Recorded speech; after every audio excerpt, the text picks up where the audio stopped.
Excelsior news में आप सभी का स्वागत है। मैं रितेश गुप्ता। दर्शकों कहते हैं कि असंभव को भी संभव बनाया जा सकता है अगर हम पूरी निष्ठा से वो कार्य करें। बच्चों की बात करें तो बच्चे सबको प्रिय हैं, लेकिन उस माता को बच्चे ज्यादा प्रिय हो जाते हैं जिन्होंने पहले ही जो है बच्चे खो दिए।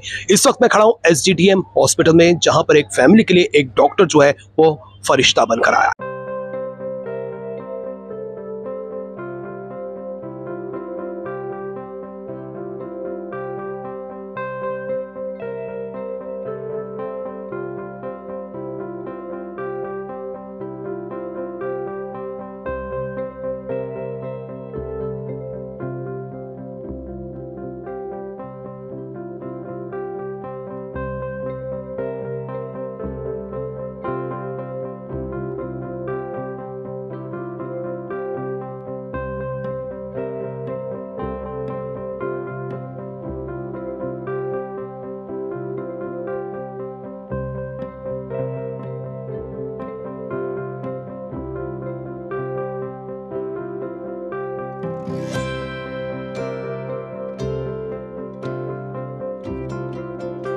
अप्रैल 2023 को इस बेबी का बर्थ होता है और इस बेबी को बचाने में जो है डॉक्टर विकास महाजन का पूर्ण रूप से योगदान है। पेरेंट्स में जो है इस समय खुशी की लहर है। आइए पेरेंट्स से ही मुलाकात करते हैं। आपका नाम क्या है? मेरा नाम रीता है। रीता जी, कहाँ रहती हैं आप? हम समांजन रहते हैं। तो ये इस बेबी के बारे में क्या बताना चाहती हैं? बेबी के बारे में ये बताना चाहते हैं कि जो 700 ग्राम का हुआ था ना, तो जो बहुत शुक्र करती हूँ मैं डॉक्टर महाजन सर की। बहुत मदद की हमारी स्टाफ की भी बहुत शुक्रदाना करना चाहती हूँ मैं। इसने हमारे बच्चे को अब जीवन दान दिया। बहुत शुक्रिया करना चाहती हूँ। Thank you sir. आप यहाँ पर कैसे पहुंची?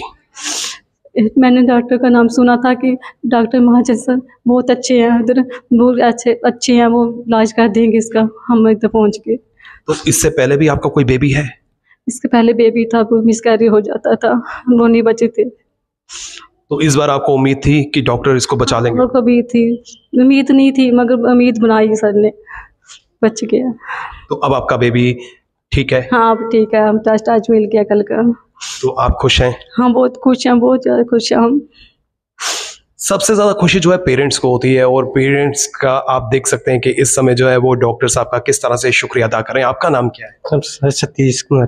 तो सतीश जी, क्या कहना चाहते हैं? कितनी खुशी हो रही है आपको कि आपका बेबी सेफ है? सर बहुत ज़्यादा खुशी हो रही है सर। डॉक्टर विकास शर्मा इसका बहुत बहुत धन्यवाद।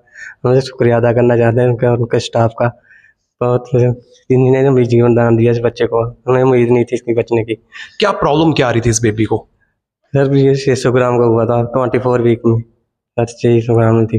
तो जब 24 वीक में ये पैदा हो गया तो आपको क्या उस वक्त माइंड में आ रहा था कि? सर मेरे तो बहुत डर लग रहा था, इसलिए मैं तो सोचा था कि ये नहीं बचेगा, इसलिए सर।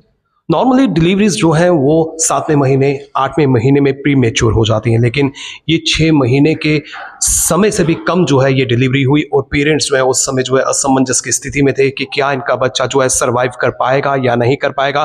तो इनके पेरेंट्स ने एक राइट डिसीजन दिया।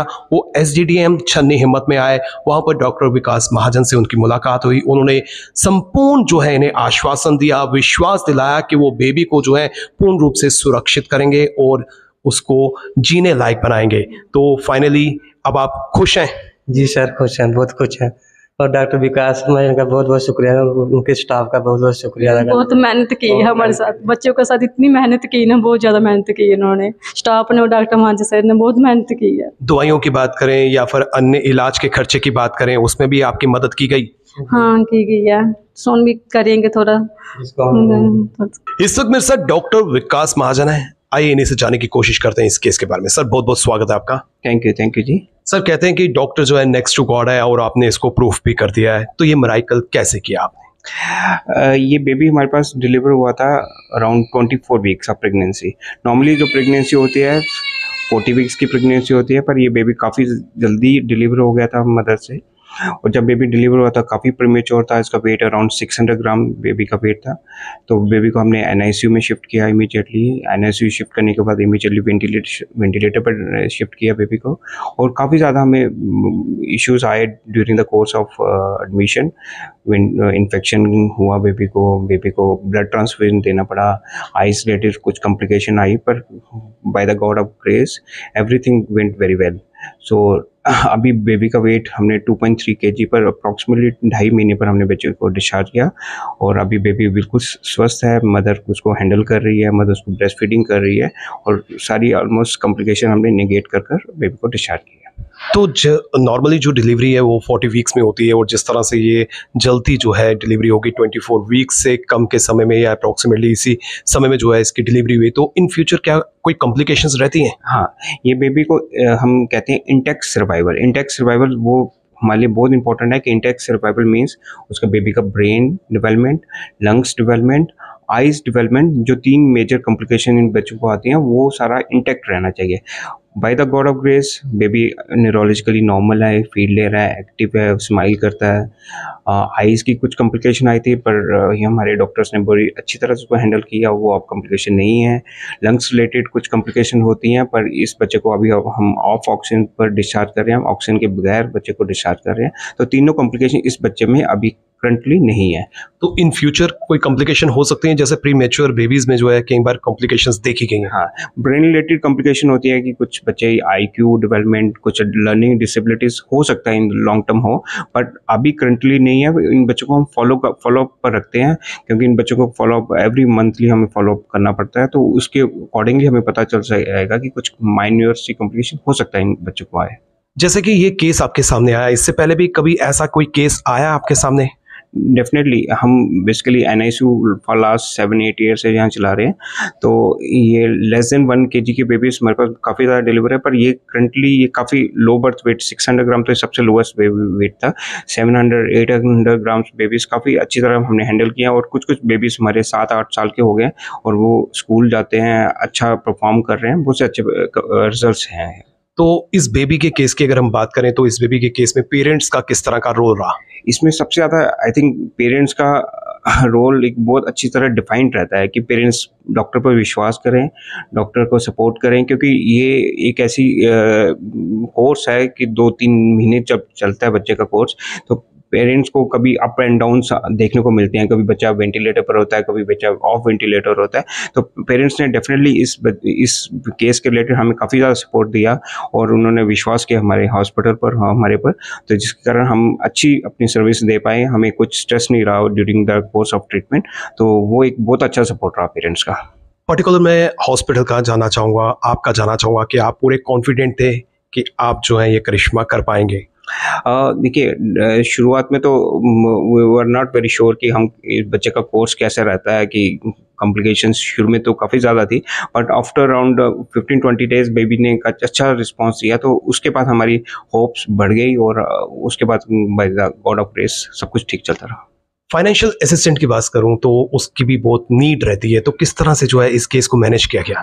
देखिए, एक NICU में जब बच्चा आता है काफ़ी कॉस्टली अफेयर्स होते हैं, क्योंकि मेडिसिन कुछ लगती हैं, कुछ during the process of treatment antibiotics का कोर्स होता है जो काफ़ी कॉस्टली होता है, बट इसमें हॉस्पिटल ने भी हमें काफ़ी असिस्टेंस दी, डिस्काउंट रेटेड पर हमें मेडिसिन प्रोवाइड की गई।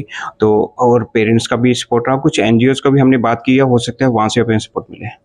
इन फ्यूचर ऐसे केसेस के लिए आप क्या अपील करना चाहते हैं, क्या कहना चाहते हैं, क्या इश्योरेंस देना चाहते हैं? देखो, प्री टर्म बेबीज की सबसे ज़्यादा इंपॉर्टेंट इशू रहता है कि बेबी की डिलीवरी वहीं हो जहां ये मैनेज हो पाए, क्योंकि इन यूट्रो हम ट्रांसफ़र कहते हैं। इन यूट्रो मीन्स मदर के अंदर ही बच्चा ट्रांसफ़र प्री टर्म बेबी हो जाए, तो वो उसकी कॉम्प्लिकेशन कम रहती हैं, उसका प्रोग्नोसिस अच्छा रहता है। जो बच्चा प्री टर्म डिलीवर होकर ट्रांसपोर्ट हो, उसकी कॉम्प्लिकेशन ड्यूरिंग ट्रांसपोर्ट काफ़ी ज़्यादा होते हैं, तो उसको हैंडल करना डिफ़िकल्ट होता है, और उसका लॉन्ग टर्म कॉम्प्लिकेशन भी हमें देखने को मिलती है। इसलिए जब भी पेरेंट्स को, जहाँ डॉक्टर्स को लगे कि ये बेबी प्री टर्म डिलीवर हो रहा है, उसको इमीडिएटली उस हॉस्पिटल में शिफ्ट कर दिया जाए जहाँ प्री टर्म डिलीवरी हैंडल करने की कैपेसिटी हो।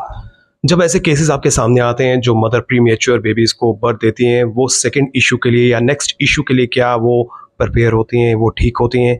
अटेम्प्ट करना चाहिए? हाँ, वो प्रेगनेंसी रिलेटेड कोई कॉम्प्लिकेशन उनको एज यूजुअल एज जैसे नॉर्मल मदर को कॉम्प्लिकेशंस एक्सपेक्टेड होती है वैसी कॉम्प्लिकेशन होता है, not pre term related complication mother को कोई नहीं होता। मैं अब ये जानना चाहूँगा बेसिक कारण क्या होता है? देखो, प्री टर्म डिलीवरीज का मल्टीपल रीजन होता है, बेबी रिलेटेड कॉम्प्लिकेशंस के कारण भी होता है और मैटरनल कॉम्प्लिकेशन भी है। पर हमारी जैसे कंट्री में, डेवलपिंग कंट्री में लो सोशो इकोनॉमिक स्टेट एक सबसे ज़्यादा रिस्क फैक्टर है। पोर न्यूट्रिशन, मदर का न्यूट्रिशन अच्छा ना हो, मदर ब्लड प्रेशर के मरीज हो या मदर को डायबिटिक हो, ये कॉमन इश्यूज हैं जहाँ प्री टर्म डिलीवरी हो जाती है। तो आप क्या एडवाइस करना चाहते हैं जो प्रेग्नेंट वुमेन्स हैं?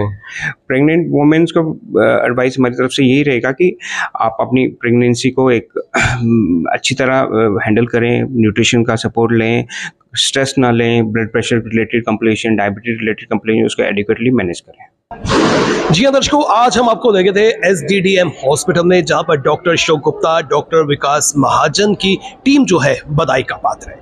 उन्होंने न केवल एक बच्चे को जीवन दान दिया बल्कि एक फैमिली को जो है जीने का वरदान दिया है। फिलहाल नितिन कनोत्रा और मुझे यानी रितेश गुप्ता को दीजिए इजाजत और आप देखते रहें एक्सेलसियर न्यूज।